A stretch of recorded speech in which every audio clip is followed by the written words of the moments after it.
So even though I know we're going to have a few more people coming on, welcome everyone. Good evening. Last week, we explored 6 different ways that we can see the continuum of a solution to the Israeli-Palestinian situation, which ranged, as those of you who attended probably remember, as 2 states as a moral imperative, 2 states as a policy imperative, 2 states as an aspiration, 1 state as a policy solution, and 1 state as a moral imperative, both from the left and the right. And that session, if there's anyone on tonight that was not on before, is recorded, was up online on the website. And of course, you can access when you register for the course, including all of the extra readings. Tonight's session is called The Israel You Imagine, the Israel that we imagine. In a sense, we'll be exploring why we are so divided about the conflict, why our political positions vary so greatly from each other. When we imagine that our divisions are a result of different knowledge of facts, then we often get profoundly frustrated as we try to convince others of the facts that infuse our position, why someone doesn't get something that's so clear and so right. I think when I say that, we think not just of Israel, but the way many of us feel sometimes with the divide in our own country. But what if the causes of our disagreements are not based on facts, but rather on differing core narratives about Israel, about what Israel's goals, purposes, significance is to our life? What if we approached Israel with a different set of lenses, right? If people did that, it would in turn influence how they understood facts, which facts are more relevant, and what weight to give to any different set of facts.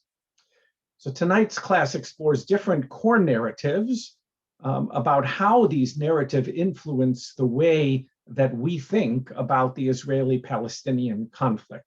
If we can understand the differing positions as emanating from equally legitimate, though different, visions of Israel, then we can potentially reach a deeper understanding of what motivates our own positions, and hopefully along the way create a discourse of respect rather than what ends up being more like acrimonious debate. So I think we referenced this a little bit last week when we asked people to sort of find where they could place themselves from the 2-state to a 1-state solution. Think about for a moment the differences for a Jew who was born in the 30s, the 50s, maybe the 70s. For a Jew who was born in the 30s, who lived through the Shoah and the miracle of the rebirth of Eretz Yisrael in 48, the destruction to resurgent story of Jewish people is not just a trope, something we read about, but for them a formative life experience. And for most of those Jews, the experience of living through a particular time and acquiring a specific memory makes it that for a large swath of that population, there's almost nothing that the state of Israel can ultimately do wrong that will affect or shatter that connection, that relationship to Israel.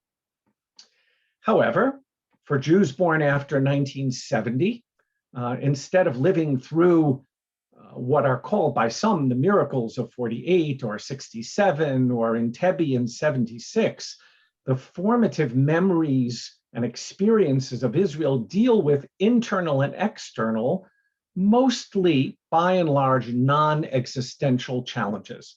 Lebanon wars, occupation, terrorist attacks, the Rabbi assassination, issues with Gaza. For a Jew born from the 70s on to today, the relationship for many of them with the state of Israel is one of deep conflict and deep challenge.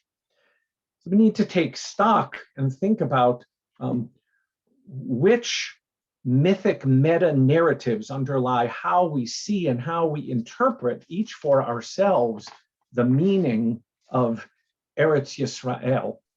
Beyond those personal stories, a lot of us carry around some overarching sensibilities, some big story of what we imagine Israel is supposed to have been, or even also what Israel is supposed to mean to us in our lives. So in a moment, we're going to start the main video for this evening. You have to listen carefully. It's on a fairly high level of explanation. It's easy to miss the details, although you can always catch up, as I said, by re-watching it.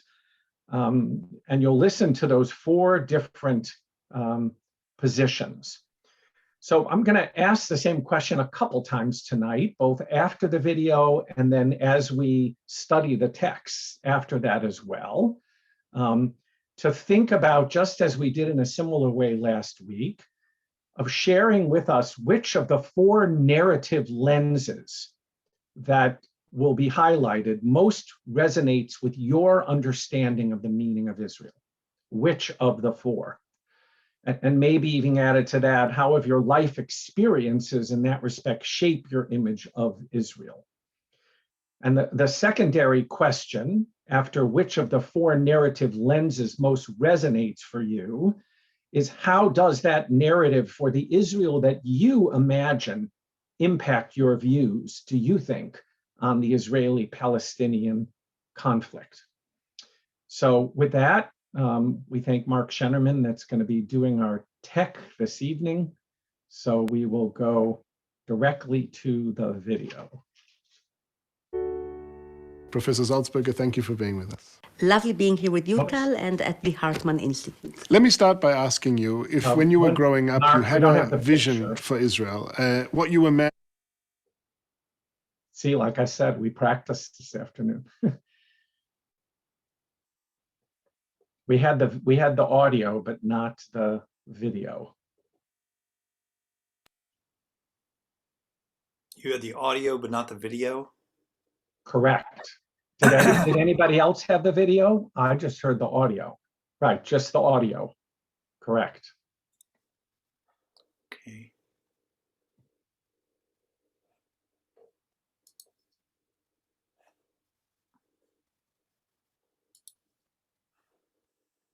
There you go. No, but that's the interview. That's As the you may other know, tape. I am a kibbutz girl. I was born and bred a kibbutz. I can live there until the ripe age of 21. So I was part of utopia. I was the child of the dream. That was the interview. You had the original video. Okay, hang on. Lecture. That was the one you said didn't work. Okay. Can you see it now? Yes, now we can see it.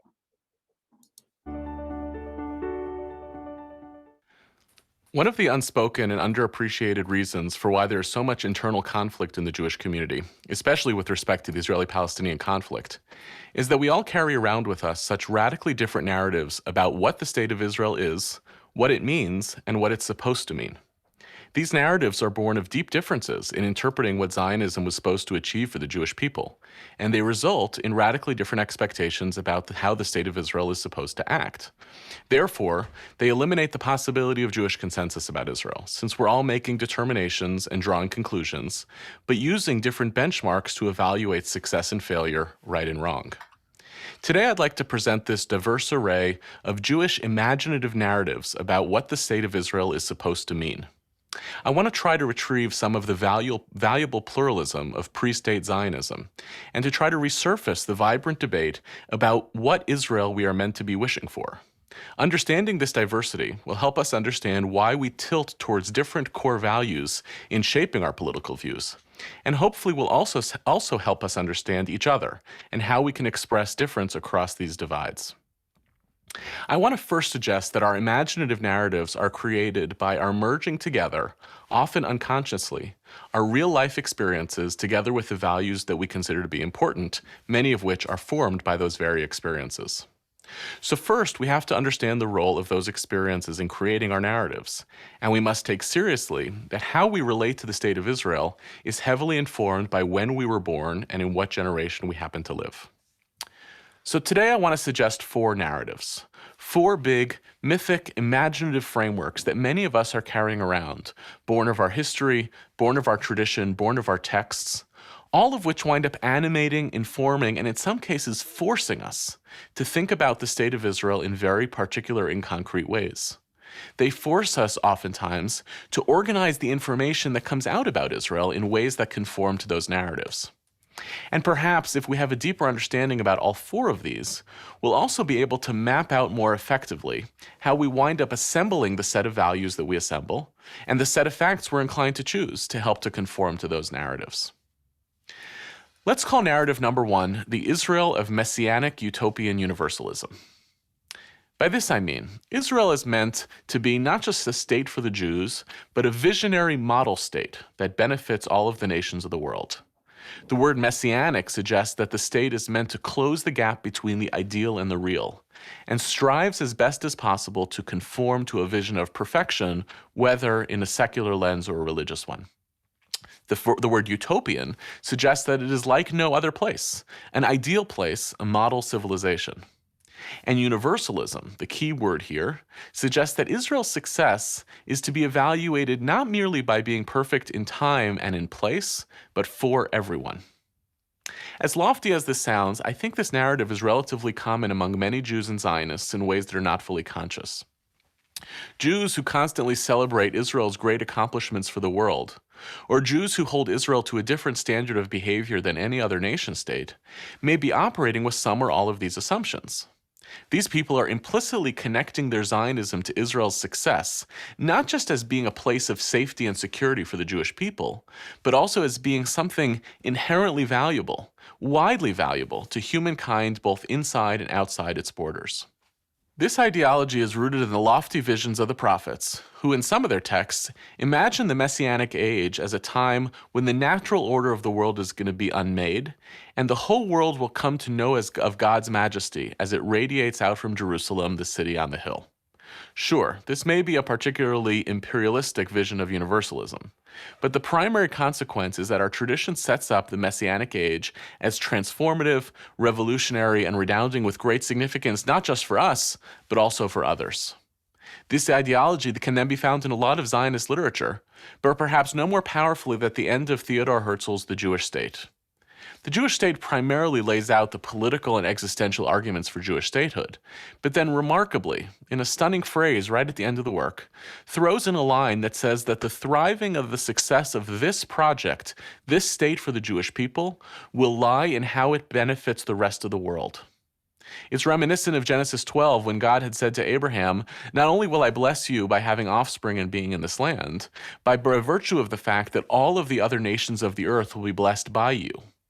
This means that for Jews to be dreaming of the building of our own nation means not just that we want something for ourselves, but that we're looking to create some catalyst for something great that will benefit the rest of the world. Zionism's vision of statehood, therefore, according to this narrative, requires a commitment to something much greater. We hear this also in the theology and thinking of Martin Buber in the 1920s and 30s, prior to the creation of the State of Israel. The Universalist Buber understood Zionism as a movement that would start with bringing back the legitimacy and significance of the Jewish people, but he hoped ultimately that Zionism should be an instrument for a greater message, a greater legacy for the nations of the world. One need not be a literal messianist to embrace these ideas about how the world is meant to be transformed, and Buber is a good example of this. Each of these narratives, though, will map pretty clearly on attitudes towards peace and the conflict, and each of these will have its own strengths and limitations. So for someone who carries this vision, this messianic, utopian, universalist vision for Israel, a peaceful resolution to the conflict is an absolutely urgent, essential existential need. This vision is also deeply fearful of mistreatment of minorities or any other social or political problems because they signal falling short of the morally aspirational narrative of Messianic universalism. The state of Israel cannot fail in these arenas, or it jeopardizes its basic value. The strength of this narrative is in its majesty. Who doesn't dream of the end of days when there's no gap between what we wish for and what we experience in the world? But the trapdoor in this argument is the same. The general problem that we generally have with utopianism, which is that the perfect is the enemy of the good. If the state that you're longing for, the state that you're trying to create, is tied to this messianic utopian universal vision, one that is ultimately perfect, then what happens when the product, the actual state that you've created, is imperfect? Have you not set up for yourself profound disappointment that the state that you have, which may be great in all sorts of ways, fails to live up to these perfect visions?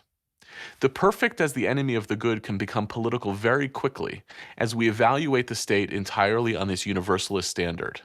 And it actually becomes anti-Israelism very quickly as well, as it almost always will fall short of this lofty benchmark and then becomes a disappointment. One question that's worth probing, as many Jews today wonder why Israel has lost its enchantment among other Jews, is whether we implicitly have set Israel up to an unreasonable standard of expectations. That if we imagine that it was meant not only to solve our problems but to be objectively great, that we are now reaping what we sowed. Let's look now at narrative number 2, which I want to call messianic particularism. In this narrative, a person might believe that indeed, in the birth of the state of Israel, something is transforming and changing in the world order. And we echo from the first model that there's almost a kind of end of days apocalyptic quality to the vision of what we imagine Israel is supposed to be. But this narrative jettisons the universalism and focuses exclusively on the fulfillment or articulation of the particular story for the Jewish people. Both narrative 1 and narrative 2 share in common a sensibility that there's an end of days quality to all of this, a kind of closing of the circle of Jewish history. Narrative 1, however, imagines that the success of the story is tied in to how good it is for the rest of the nations of the world, while narrative 2 focuses entirely on how good it is for the Jews. The formal ideology that bears closest relationship to this imaginative narrative number 2 is most of what passes today for what's called religious Zionism. Religious Zionism frames the birth of the State of Israel in eschatological religious terms, approaching the fulfillment of the narratives of redemption, but has historically been much more interested in the particular implications of this redemption for the Jewish people themselves than it has been for the rest of the nations of the world. Like the universalist narrative, this narrative also has a prophetic quality to it, and the classic text to this effect is from the book of Numbers. The story of Balak and Bilam imagines, for the only time in the story of the Exodus, how the story of the Exodus would look from the perspective of an observer, and offers a window into precisely this tension of evaluating whether sovereignty is just meant to be good for us or also for others. King Balak of the Moabites summons the prophet Bilam to look upon the people Israel and to try to curse them and stall their forward progress. Bilam tries, but every time he opens his mouth, instead of cursing them, he actually praises them. One of these so-called praises is actually quite dark, and it is the blessing that this people will be a nation that lives alone, uncounted among the rest of the nations of the world. So remember, this is the Bible imagining something that it considers for itself to be a blessing and not a curse. But what is the message implicit in the language of a nation that will live alone? One of the ways that we imagine ourselves at the end of days is that we are fundamentally separate and different than other nations of the world. This is messianic particularism. We're not judging or evaluating our strength as a people based on some mythic notion of a city on a hill to which all the other nations are drawn. All we want is to be God's people, left alone and playing out our own story. We hear this echoed in a lot of religious Zionist liturgy and literature. The focus, the insistence on how historical events have changed the conditions for the Jewish people on earth, how they all signal a return to history and the family of nations, how we are meant to pray for the continuing of the flowering of this redemption for the ultimate fulfillment of our people. The strength of this argument, the strength of religious Zionism, is that it is a affirming narrative of history. It looks at a great history of dispossession and diaspora. It sees God re-entering into history through the 1948 war, the 67 war, the ingathering of exiles. And it produces this compelling, even if ultimately self-serving story about the Jewish people, making its vision of messianism very appealing. This is why many Jews, even those who would claim that they don't believe in messianism or in the end of days or any of those things, still feel surprisingly comfortable saying the prayer for the state of Israel in their synagogues, which is rooted in this very ideology that this is the beginning of the flowering of our redemption. This story involves a positive affirmation of a very suggestive history. And the strength of this argument is that it gets away from the whole universalism, where we measure ourselves simply on the basis of how we're doing relative to the other nations of the world, and focuses on judging Israel's actions only on the basis of what we're doing and what's being done for ourselves. Messianic particularism invites Jews to celebrate what's great about the state of Israel for the Jewish people, whether its messianism is religious or secular, as a startup nation phenomenon connotes. Israel is to be celebrated and evaluated for fulfilling the wishes and hopes of the Jewish people for themselves. Of course, the flaw in this argument should also be obvious. The general problem with messianism lies in looking for theological affirmations of historical realities, which can be very problematic. Once you believe that God is acting on your side, it is such an easy trap to become both a fundamentalist and a chauvinist, to think that this story is all about you. So if Messianic utopian universalism, our first model, had the trap of the perfect being the enemy of the good, Messianic particularism has a trap of chauvinism and chosenness gone awry. We see this narrative very much in play with Jews who insist that they not be held accountable for the state's moral failures vis-a-vis minority populations, and with Jews who insist that the only criteria for evaluating efforts towards peace are whether they are good for the Jews. Since much of Israel's founding literature, including its own Declaration of Independence, proposes that Israel treat all its inhabitants equally, this narrative risks replacing that egalitarianism with its self-interested chauvinism if this narrative is played out too extensively. Let's now look at the third narrative, the third Israel we imagine, which moves entirely out of these theological frameworks and almost has no regard for them. It rejects the notion that Zionism changed the fundamental nature of Jewish history, and it rejects the theology of messianism, whether it's particularistic or universalistic in its nature. Strip Zionism of all that meaning and focus on survival. The reason we have a state of Israel, in the immortal words of Yeshayahu Leibovich, the Israeli curmudgeon/philosopher, was that we not be ruled by the Goyim. The reason for a state of Israel is for sovereignty and survival. The past 2,000-year experiment has been, by and large, a failure, signaled or caused by our basic vulnerability of having our fate in other people's hands. Now, ruling ourselves doesn't necessarily make us safer, and this self-rule, this right of sovereignty, is not inherently more moral. It's just a better bet for us to have our own safety in our own hands than in the fickle hands of others. Or even if not, we're just sick and tired of the alternative. Leibovich himself admits freely that sovereignty alone does not guarantee Jewish safety, and sadly we know this to be the case from the history of modern Israel. It's just that this opportunity to defend ourselves is something we desperately want to try. This narrative of Israel is powerful in its simplicity. It also can be used on both the right and the left, as we see in the context of ex-generals and Mossad agents who weigh in publicly on whether it's governmental action or inaction that makes Israel safer. This narrative about Israel, by far the most inherently secular of all of these narratives, has no interest, really, in judging the actions of the State of Israel on anything besides security policy and preserving majority rule. The sole objective of Zionism, according to this narrative, is to sustain a place where the Jewish people can go and can be strong and can take care of themselves. And again, this can make for multiple approaches to resolving the conflict, as long as the peace process is entirely sober, stripped of Shimon Peres's universalism and the religious Zionists' particularism. I know personally plenty of doves when it comes to negotiations with the Palestinians who are also hawks when it comes to security issues. Their Zionism is entirely prosaic and self-interested.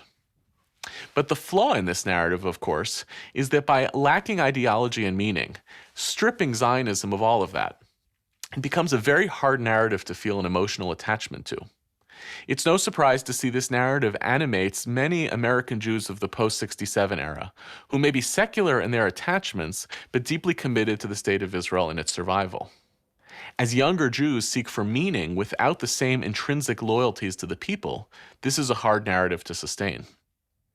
It's also worth noting that if your whole narrative, your whole self-definition about yourself, has nothing to do with what you seek to achieve in the world, but is merely about holding on to power, the trap of this narrative can be, for lack of a better word, a kind of fascism, an insistence on ruling over others as a good for its own sake.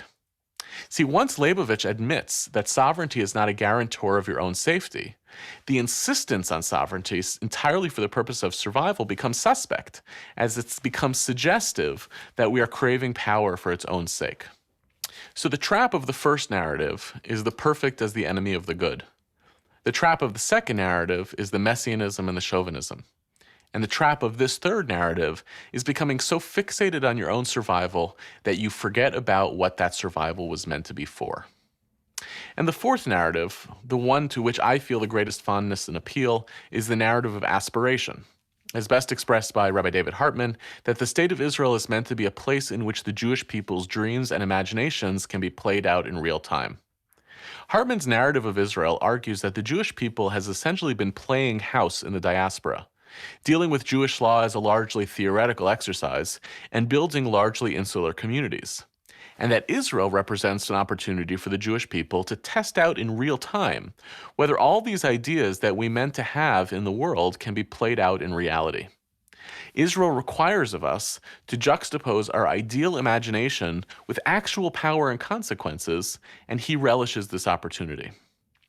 This narrative of aspiration connects to the messianic narratives that we saw earlier, in that it also craves a revival of the classical prophetic visions of the Jewish people back in their land and living according to their laws. But this narrative resists the easy answers of theological certainty.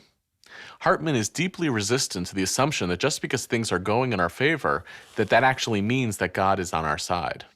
Instead, all of these historical moments are to be understood as opportunities. The response to what appears to be a kind of opening up of Jewish destiny should not be self-congratulation or affirmation, but the core question of what are we going to do in that moment. Hartman's narrative is appealing on its face for situating itself between the lofty and dangerous messianic poetry of the first two narratives and the harsh survivalist prose of the third. It is perhaps best expressed in contemporary politics by the regular outbursts in Israel of optimistic new politicians into the Israeli political scene, your Yair Lapids, Ruth Calderons, and others, who seem to relish the opportunity to cultivate cultural creativity and who tend to see the peace process as instrumental to Israel's religious and cultural vibrancy. But its flaw lies in its exhausting ambivalence. A prophet preaching about the need to seize the moment can be easily and frequently disappointed. Not surprisingly, the, quote, next great optimistic politician in Israel who surfaces in every election never seems to stick around all that long or to sustain that identity. You can spend your whole lifetime with aspirational language about the meaning of the state of Israel and ultimately wind up disappointed. My goal today has been to provide 4 different narratives for us. One narrative of messianic utopian universalism, a second narrative of messianic particularism, a third narrative of sovereignty and survival, and a fourth narrative of aspiration. It's possible as a Jew, as a person who is conscious of our classical tradition, or learned in the pluralism of modern Zionism, to be able to hold on to all of these in some ways, and that would reflect a deep sophistication. It's also possible to hold on to one of these more strongly than others, to acknowledge that the particular circumstances of when you happen to have been born, or how you understand your tradition, or your own mechanics of your Zionism compel you towards one of these narratives more than any other.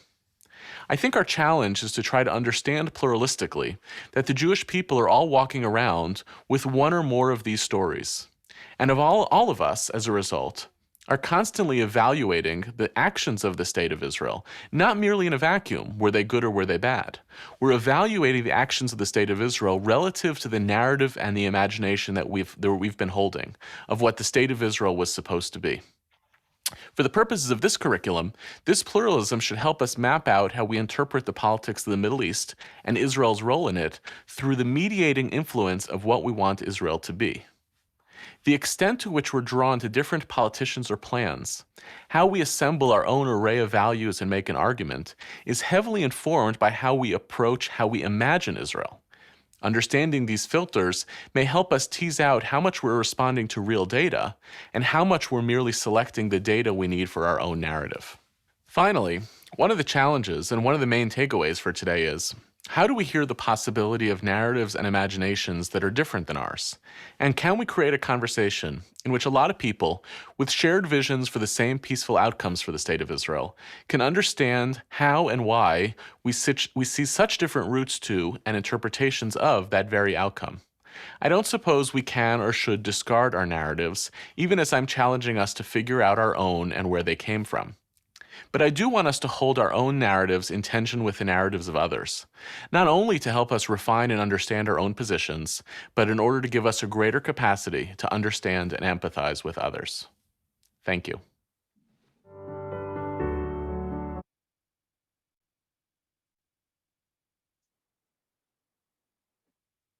Okay, that was a lot to absorb.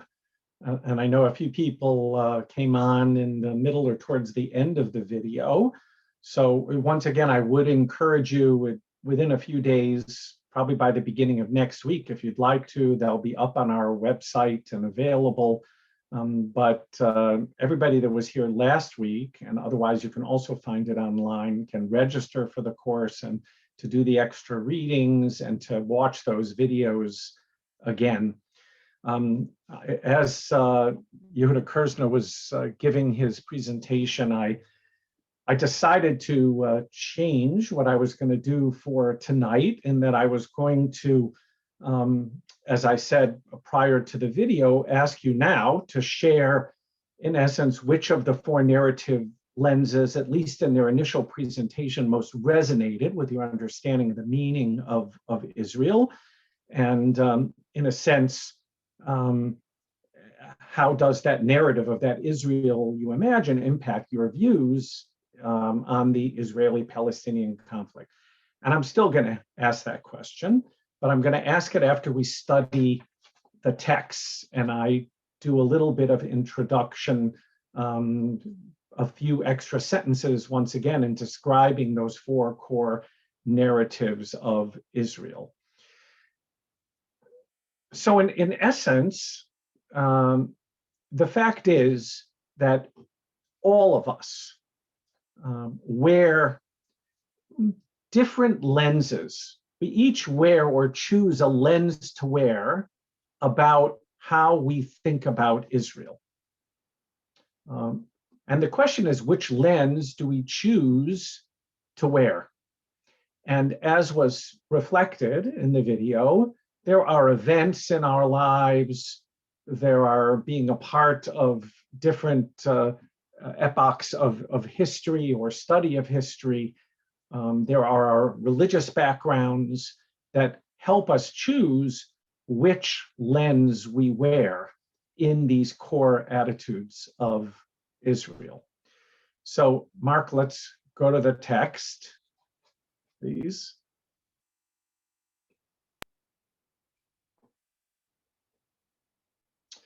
So the first, there are going to be three short texts that cover the Israel of Messianic Universalist utopianism.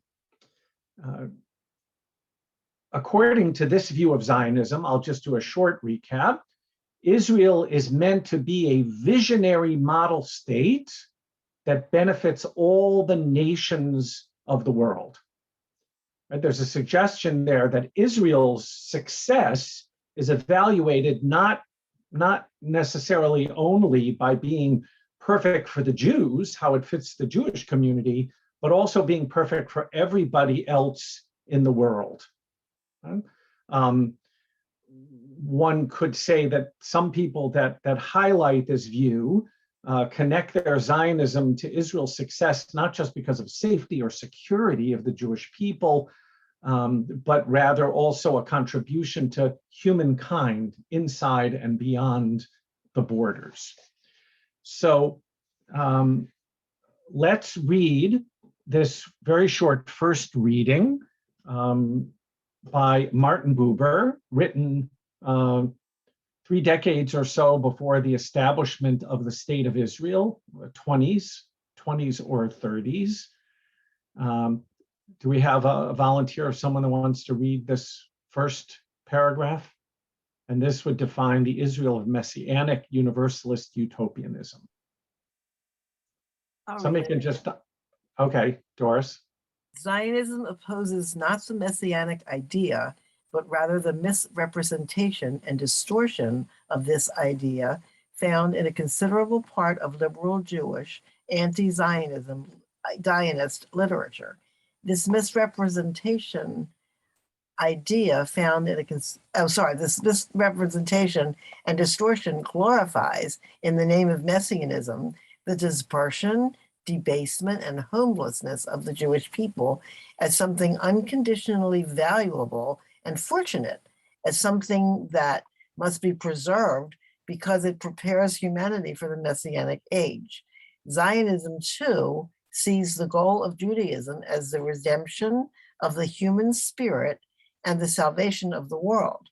But we see as the means to the realization of this goal, the liberation of a tormented people and its gathering around God's sanctuary. In the Messianic age, let Jewry merge with mankind, but let us make sure that the Jewish people does not disappear now, so that the Messianic age may perhaps come into being later. The Jewish people must preserve it in the midst of today's human order, not as a fixed, brittle fact of nature appended to an ever more diluted confessional religion, but as a people pursuing its ideal, freeing and unhindered for the sake of this human order. The struggle for a homeland is a national struggle. The struggle for Jewish communal existence in Palestine will be a supranational one. We want Palestine not for the Jews, we want it for mankind, because we want it for the realization of Judaism. Okay. Someone want to comment? What is Buber saying?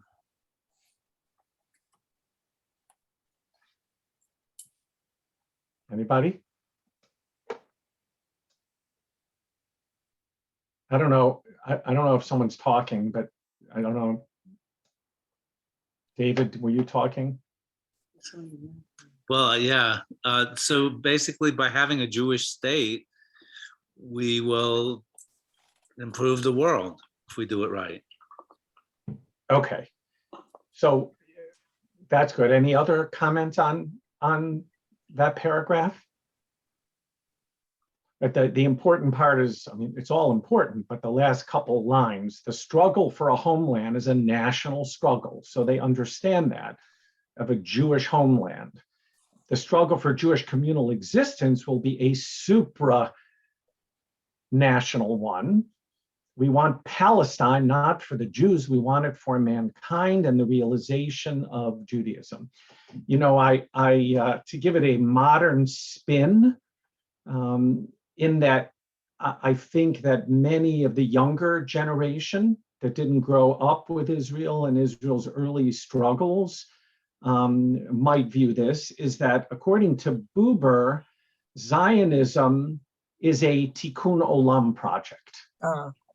Right? It's a project to perfect the world, but for the ultimate goal of bringing a messianic age where the vision of Isaiah, nation shall not lift up sword against nation, etc.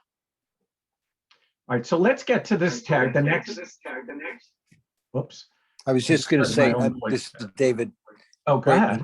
I'm partial to the first narrative, but I think for me this takes it to its furthest extreme.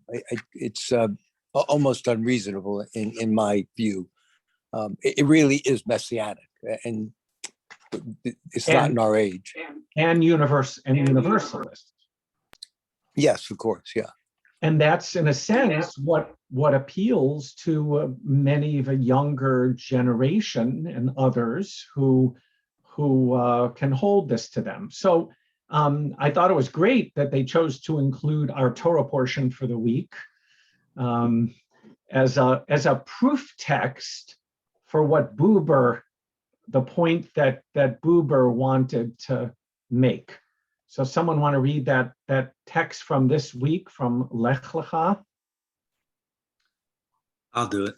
The Lord said to Abraham, go forth from your native land and from your birthplace and from your father's house to the land that I will show you. I will make of you a great nation, and I will bless you, and I will make your name great, and you shall be a blessing. I will bless those who bless you, and curse him that curses you, and all the families of the earth shall bless themselves by you.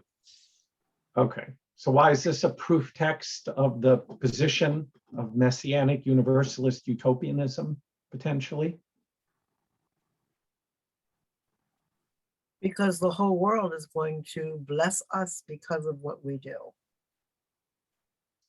Okay. I mean, so Doris, you picked up on the last line in Hebrew, unetaticha. This is a term, I'm doing it in Hebrew because most of us are aware of this. Unetaticha leor goyim, right? No, sorry, I did the wrong one. I skipped to the next one, right? Veheye bracha, you shall be a blessing, but in order to be a blessing, all the families of the earth shall bless themselves by you. So there's sort of a continuum that starts with the particularism of Avram, who's chosen, Lech lecha me'artzecha, but eventually broadens out to the values and everything that Avram brings, who becomes Avraham, infused with God's name, that eventually that would become universalistic and that all the earth will bless themselves by you. Let's go to the Isaiah text. Who was reading before? Did David just read that one as well? For he has said, it is too little that you should be my servant, in that I raise up the tribes of Jacob and restore the survivors of Israel. I will also make you a light of nations, that my salvation may reach the ends of the earth. Okay, so that's what that the Hebrew phrase that's in the second line towards the end is unetaticha leor gayim, right? Goyim. I will make you a light of the nation, so that my Yeshuati, that my salvation, my God's salvation, shall reach out to the ends of the earth. In other words, it's Israel's particularism, which is the actual vehicle under which they can ultimately, in a messianic age, serve the world as an or la goyim. Generally, people who carry this narrative absolutely want a peaceful resolution, but find it to be urgent and of an existential need. So that's the very first one. So why don't we go to the next one, which is the Israel of messianic particularism, the particularism of experience. So as we're going to see in a moment, in this narrative, oh, you have to mute it. In this narrative, the focus is almost exclusively on the fulfillment of the particular story of the Jewish people, on the particular story of the Jewish people.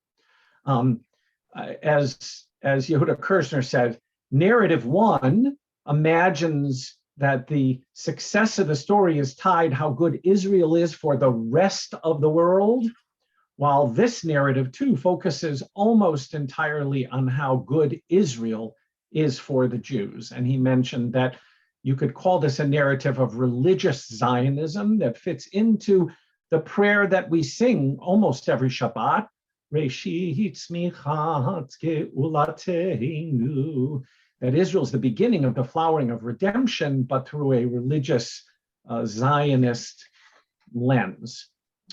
So Rabbi Joseph Soloveitchik was one of the leading figures of Orthodox Jewry in the middle of the 20th century. This comes from a book called The Voice of My Beloved Knocketh. The Voice of My Beloved Knocketh. So each of what things he talks about, just to give you a little advance, is sort of, God knocking on our doors. What are the knocks that he's talking about? So why don't we see if someone would like to read this text? I would. Okay, Betty, thank you. First, politically, it is undeniable that the establishment of the State of Israel was an almost supernatural event. Second, militarily, the victory of the small Israeli defense forces over the overwhelming Arab armies was a miracle of the many in the hands of the few. Third, theologically, the supersessionist claims of Christian theologians that God rescinded the rights of the Jewish people to the land of Israel, and that all the biblical promises regarding Zion and Jerusalem refer in truth to Christianity and the Christian church have been proven false by the establishment of the State of Israel. Fourth, in the hearts of our troubled and assimilated youths, the perceived divine concealment, the hastarat panim, during the Holocaust caused great confusion among our people, and in particular among our youth, increased assimilation ensued. The rebirth of Israel has stemmed the flow of assimilation, and many are reconnecting through the State of Israel and its achievements.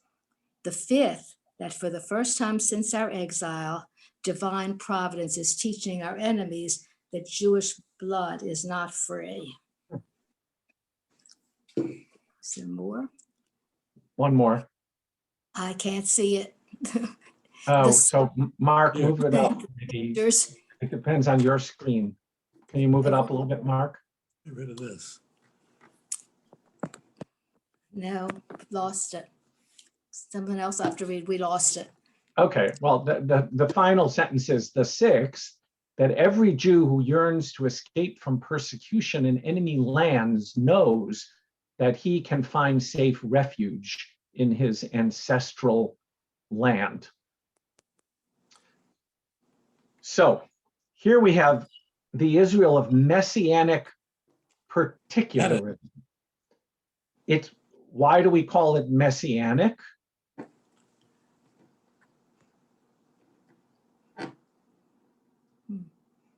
It gets the term messianic because of what his perceptions of God's intervention into the world. And it's particularistic because it highlights these 6 different things that Soloveitchik brings up that shows that God was there. This is very messianistic, very God's presence in our lives, right? The goal is a particular, right, redemption, not Israel's task to transform the entire world. So he wears a lens of, we call it, of religious Zionists, of return of Jews to Israel, of coming home, of our narrative being messianic in some respects. Any comments about that?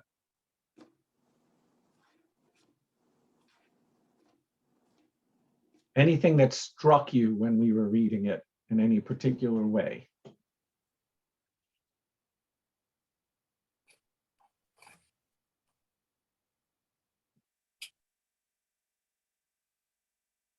Well, so his third point is interesting, and it brought me back to the days, and I've reflected on this before, when I was in Meriden, Connecticut, and I was the only synagogue in the entire city. And so I spent a lot of time going to churches, and often on Sundays, and being their guest and speaking or giving adult learning. And I always marveled that in every church, they had a reading from the New Testament, and they had a reading from what they call the Old Testament, what we would call the Tanakh or the Hebrew scriptures. And I often ask myself, well, they're constantly reading, talking about Israel and Israel loved by God and Israel, always talking about Israel. And when you listen to that as someone Jewish coming into a church, you think, well, why are they referring to Israel? The answer is number 3, because in the eyes of the theology of the Catholic Church, God abandoned the Jews, and the Christians are the new Israel.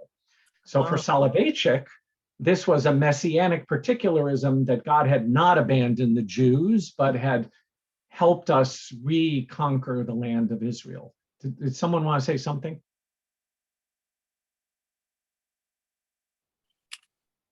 Quiet group.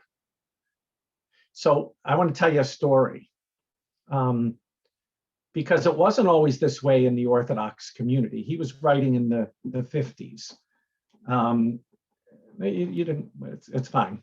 So I remember hearing the story from one of my teachers of theology, Rabbi Neil Gilman, alav shalom, passed away a couple years ago. Actually, we had him at Beth Israel a couple times, and in the last 10 or 15 years as a scholar in residence. And Rabbi Gilman was part of the graduating class of the Jewish Theological Seminary in 1948. And the graduation took place about a week or so after Israel was declared a state.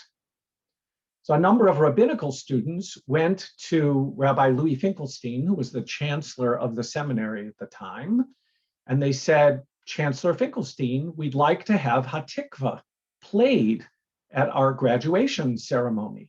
For us, this is normal. All of the Jewish events, we sing Hatikva. And Rabbi Finkelstein said no, because right around the beginning of the establishment of the State of Israel, there were a lot of questions about what that meant, the establishment. Was there God's hand in it? Was it a quirk of history? Was it given to us because of the Holocaust? And we had not yet settled into many of these core views, even the religious Zionists. And so Rabbi Finkelstein said no. And so these group of rabbinical students went across the street to the Riverside Church. Vince Norman Peale was the very famous pastor, and he asked them if they would play Hatikva at the same time as the graduation ceremonies of the rabbis in 1948.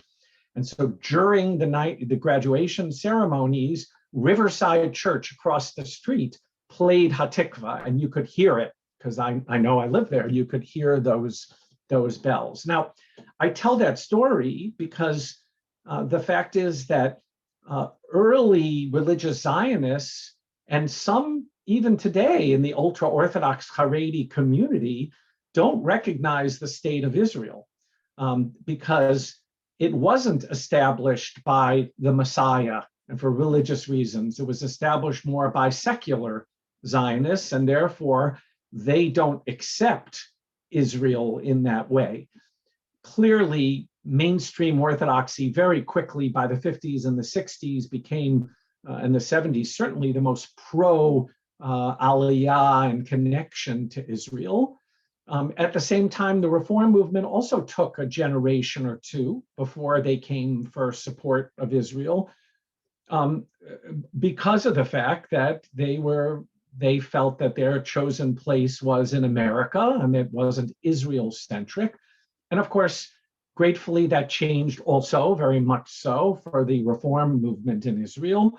And the conservative movement, actually, of the three major movements, was one of the earliest to recognize and be pro-Israel in the way that we classically call it that. Now, by the late 60s and 70s, all the movements in America were like that. So the second one is the religious Zionist lens, messianic and particularistic, of course, in seeing God's hand in all of these 6 different things, including safety and refuge, and that God is still here with us. That's a pretty important thing for people that went through the Holocaust, who believe theologically that God hid God's face during the Holocaust. To believe that there is divine messianic will in Israel being created is an important touch point of faith. Any comments on that before I give a brief description of 3, or anything I said or anything you heard or studied? No, okay. So the third narrative is on sovereignty and survival. And as he expressed, it moves completely out of any kind of theological, messianic, universal kinds of framework. It literally strips Zionism of any other meaning except for survival, for sovereignty and survival. So clearly, this is a narrative that is, without doubt, the most inherently secular of all the narratives. It does not interested in judging Israel and equality and justice and all of those things. Anything besides security and the majority rule. So there will always be a place where the Jewish people can go and be strong and to take care of themselves. So this third one, and he had given a brief couple sentences, especially the tagline in the last few words of the first sentence, and only Yeshayahu Leibovitz would write and publish something about my own answer, this first line, my own answer to that non-Jew, this is in context of his book, was that Zionism is the expression of our being fed up with being ruled by the Goyim, right? Most people would not write like that. But Yeshayahu Leibovitz was a curmudgeon theologian, you might call him, very controversial and outspoken in the late 20th century. So let's see if we can have someone that wants to volunteer. You can start from that second line, 5th word in, I'm aware. Anyone? I'll read. Okay. Whoops, except I just lost it. Hold on.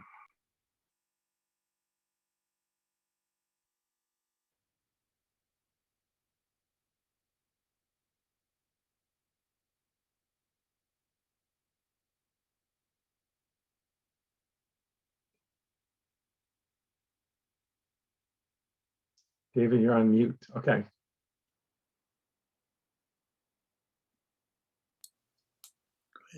All right, do you want me to read? Sure, go ahead. Okay, I am aware that this we does not extend to all Jews. Still, it is the motive shared by Zionist Jews who differ wildly in their human values and their conception of Judaism. Zionism is best defined as the program for the attainment of political and national independence. Now that this has been attained in the form of a sovereign state, Zionism consists in the effort to maintain this independence.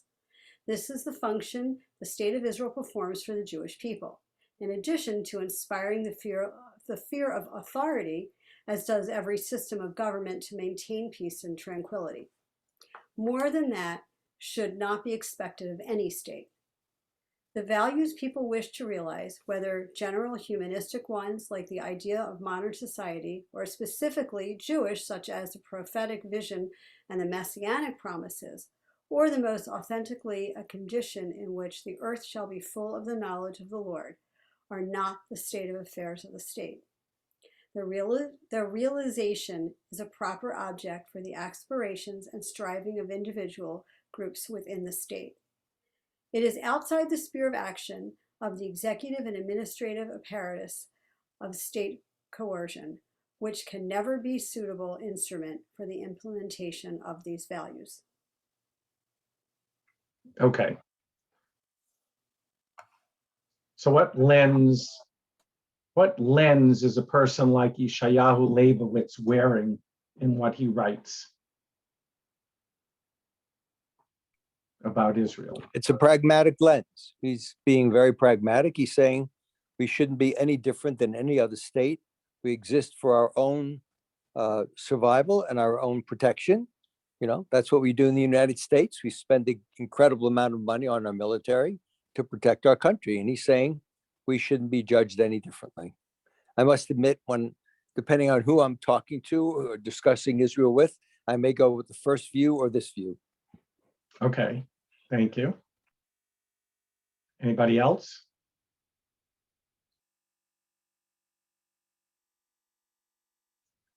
I mean, he does make that statement, as David said, more than that, more than just the function of, right, political and national independence, that more than that should not be expected from any state.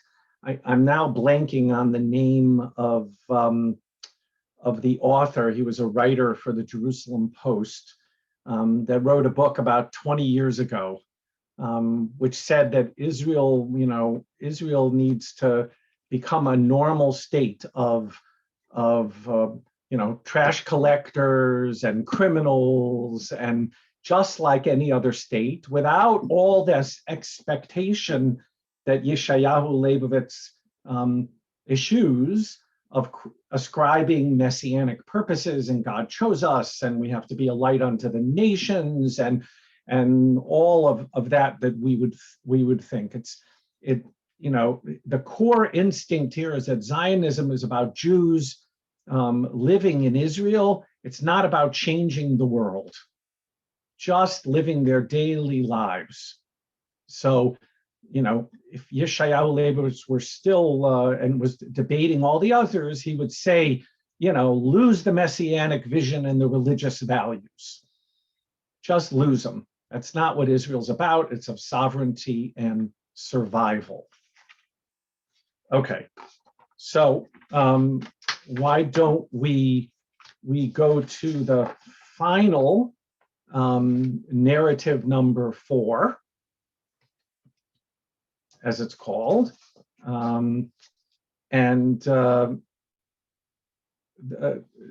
narrative number 4 is called the Israel of aspiration. In essence, that the state of Israel is meant to be a place in which the Jewish people's dreams and imagination get played out in real time and in the real world. And this narrative, which Yehuda Kerzner, who did our video, acknowledges where he stands, was best expressed by David Hartman, for whom the David Hartman Institute was named, who argues that Israel represents an opportunity for the Jewish people to actualize Jewish values in a public square. Jewish values in a public square. So let's have someone that may want to volunteer. This is the last one.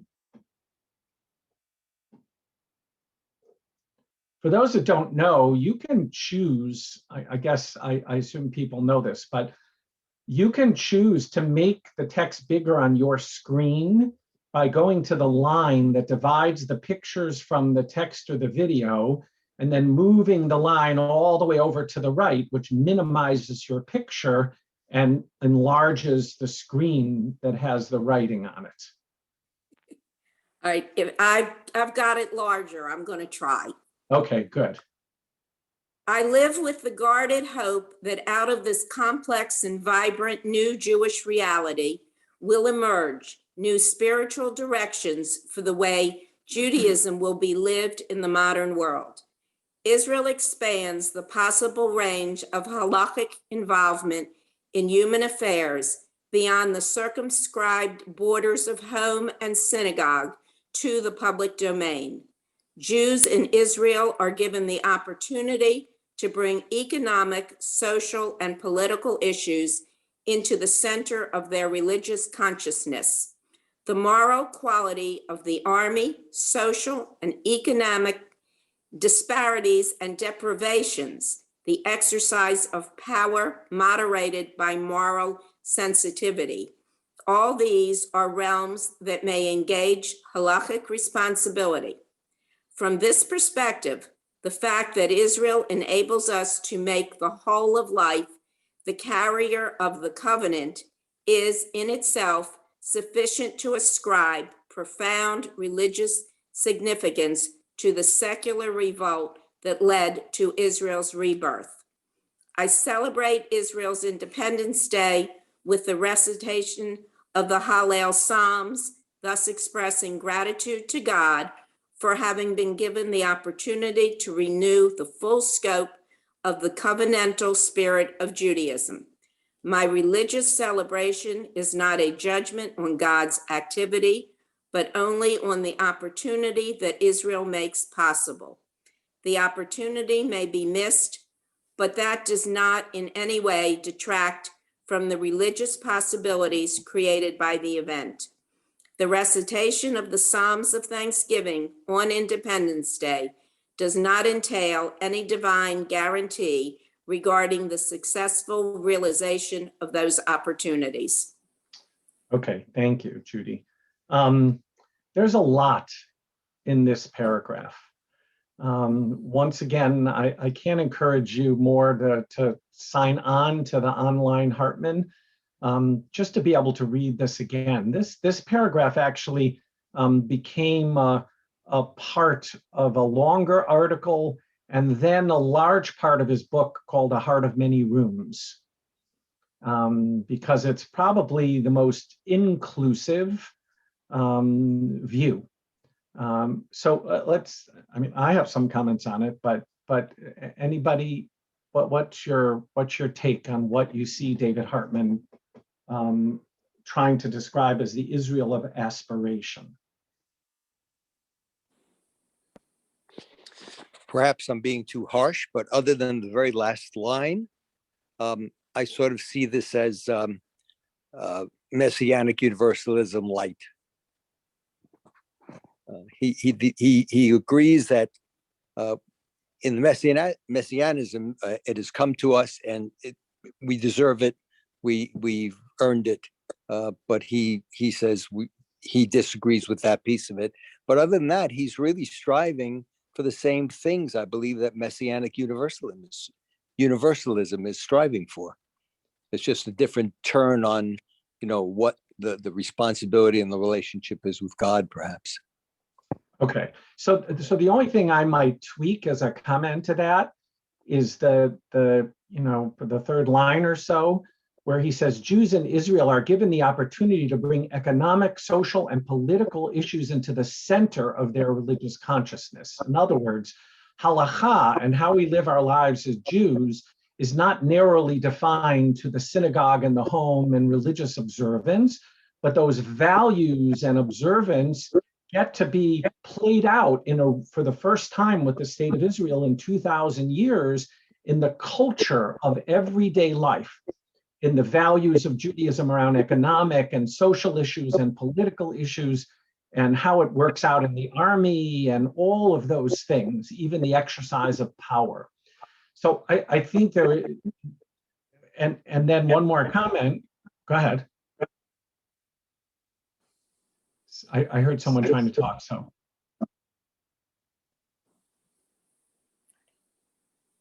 Okay, so, and it really takes some more careful reading, because even the idea of whether it's messianic or not, whether it's messianic end of days, he talks about Hallel, right? The celebration of Hallel on Yom HaAtzmaut, not with God's involvement in Israel, but the opportunity and the religious possibilities created by having a state in which you can live your Jewish values day by day, right? It's not, those Hallel Psalms are not a divine guarantee, but yet at the same time, it gives all of us that possibility of bringing everything in Judaism, including the debate about power and the corruption of what may happen when you have too much power, which ties into the Israeli-Palestinian situation. So I think his Zionism is aspirational, but and can be universal in that it's not tied to religious things. But that Israel's a possibility, it's an opportunity, and that Israel makes of the whole of living your life as opportunity.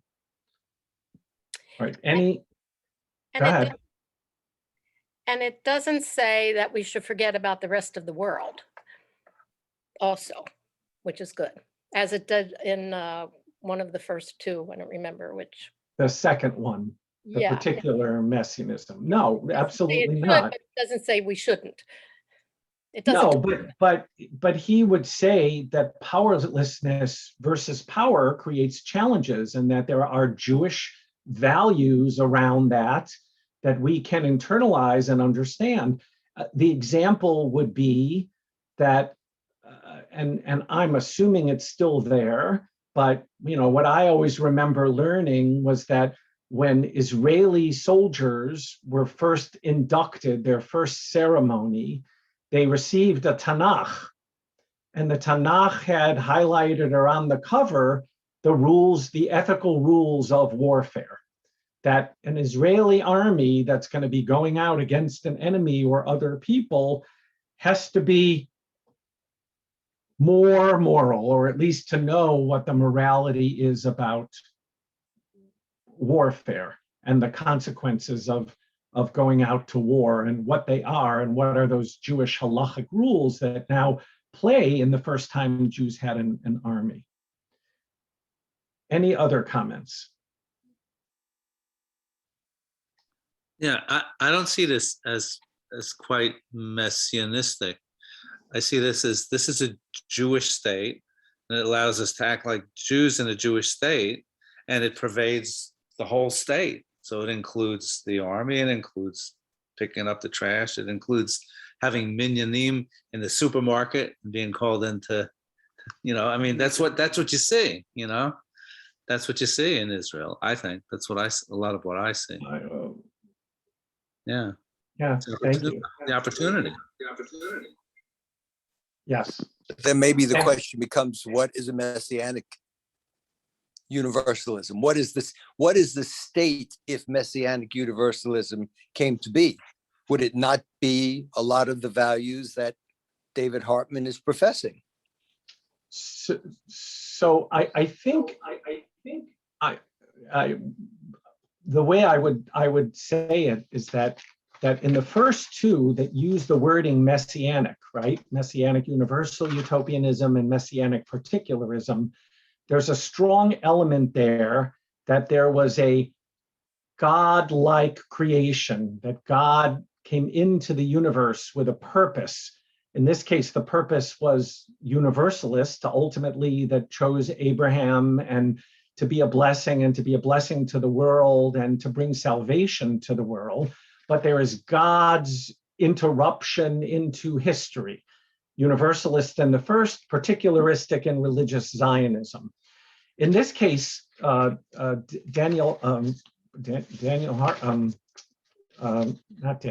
Hartman, his son is Daniel Hartman. David Hartman doesn't really bring those aspects in. He doesn't talk about messianism or the need to spread the values. He talks about the aspiration of, yes, he recites prayer and gratefulness to God because of the opportunity that you can have a Yom HaAtzmaut and celebrate an independent land of Israel where people live their lives Jewishly every day and say those prayers of praise, but not say them with a messianic outlook, in a sense. One of the readings that's on there is a further exposition by David Hartman. And I emailed the person in because they are inaccessible if you try to click on them. So I'm going to see if they can replace it and do a better job. It may have disappeared, but that might further highlight that position. So again, our challenge overall is to try to understand pluralistically that Jewish people from around the world are walking around with one or more of these kinds of core stories about Israel, and that we ultimately evaluate the actions of the state of Israel today relative to the narration and the imagination that we hold of what the state of Israel is supposed to be. That's how we judge Israel, in a sense. Rabbi, the part of this that I'm struggling with is there was really no discussion of viewing these narratives from the American lens.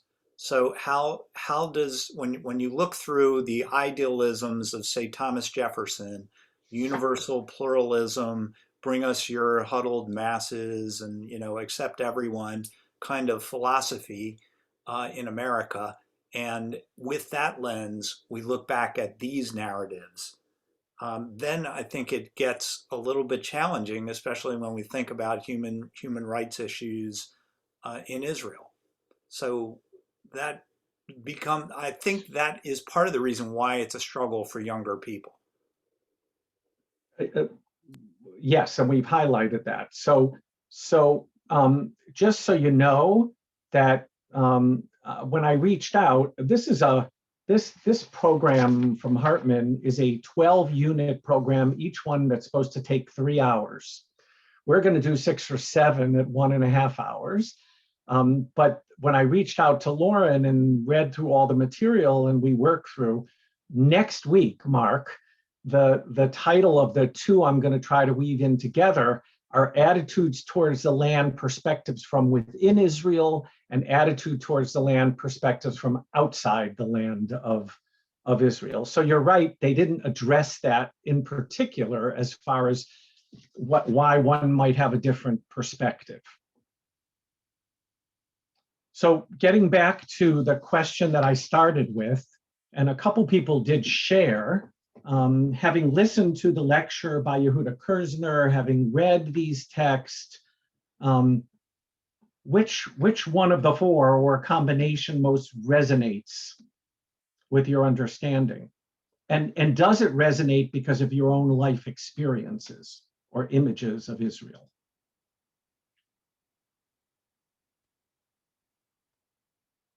Anybody?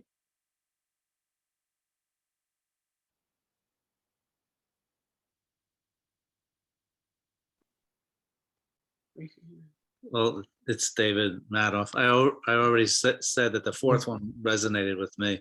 But for Mark's question about human rights abuse, if you read Tanakh and you're Jewish and have Jewish ethics, that should permeate your approach to the other.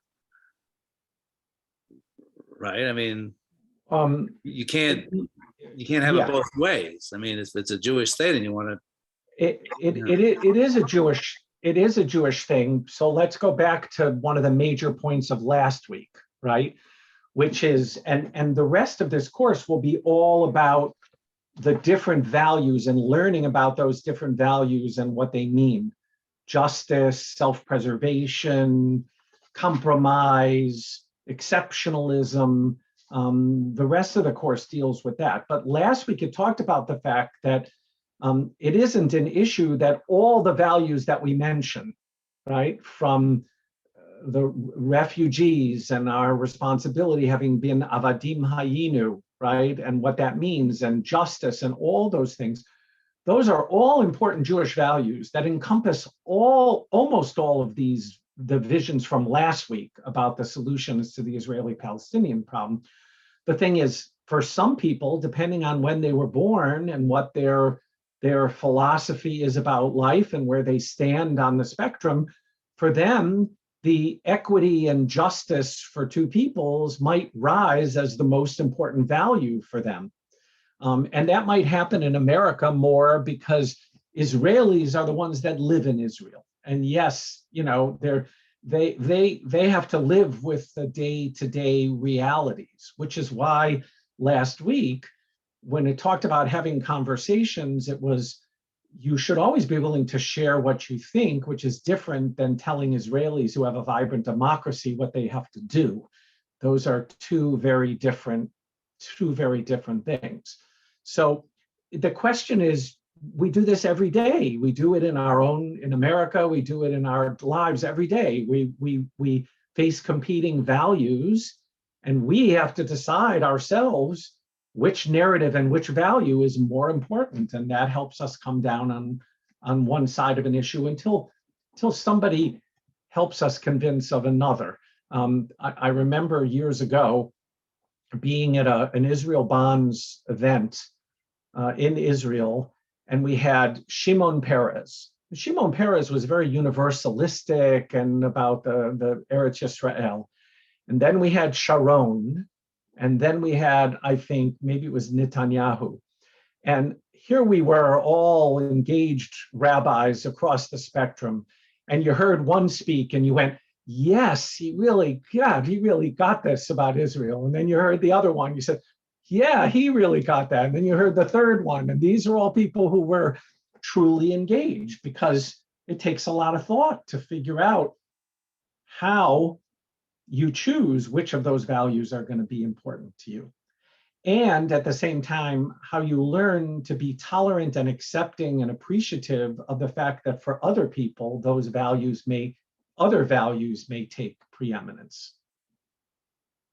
It's a lesson we have to learn in our daily lives and living as American citizens also, not just for Israel. I think, Rabbi, it's hard not to be influenced by your parents' philosophies. And my parents' philosophy was, because they were raised in the 50s, it was the secular survivalist approach that, it's the Jewish state. The Jewish state has a reason to survive, so the Jewish people can survive, and we support Israel no matter what. I would say my philosophy now has really moved more toward the aspirational approach. Thank you for sharing. Well, we'll get a chance to test all of this out as we go forward.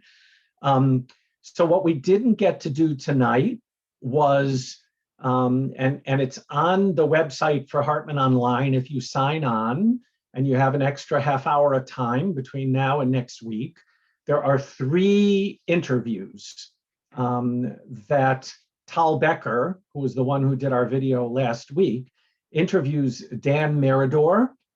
He interviews a well-known Israeli politician and figure. He interviews Fania Oz Salzberger, who is Amos Oz's, the writer, Amos Oz's daughter, and a fairly critical peacenik about reality versus vision. And then if you only have the time, I would listen to, and if we had the time today, to Ruth Calderon, the 3rd interview, which is about 25 minutes in. Ruth Calderon is an Israeli academic and politician. She was a member of Knesset for Yesh Atid when it got a decent number of votes in 2013. And in 2020, just a year or so ago, she became the first woman president of the World Zionist Organization. So I would encourage you to sign up. That will enable you, if you want to watch the video again, but if you don't, watch this is the chapter 3, the unit 3, the interviews, and that will help in some ways further concretize some of these issues. So thank you, everybody. Same time, same place next week, where we'll discuss a little more about the differences. Thank you, Rabbi. Thank you. Intriguing session. Thank you so much. Thank you, Rabbi. Bye. Have a good evening, all. Yep. Thank you, Rabbi. Thank you, Rabbi. Thank you. Very enjoyable. Take care, everybody. Bye-bye. Okay.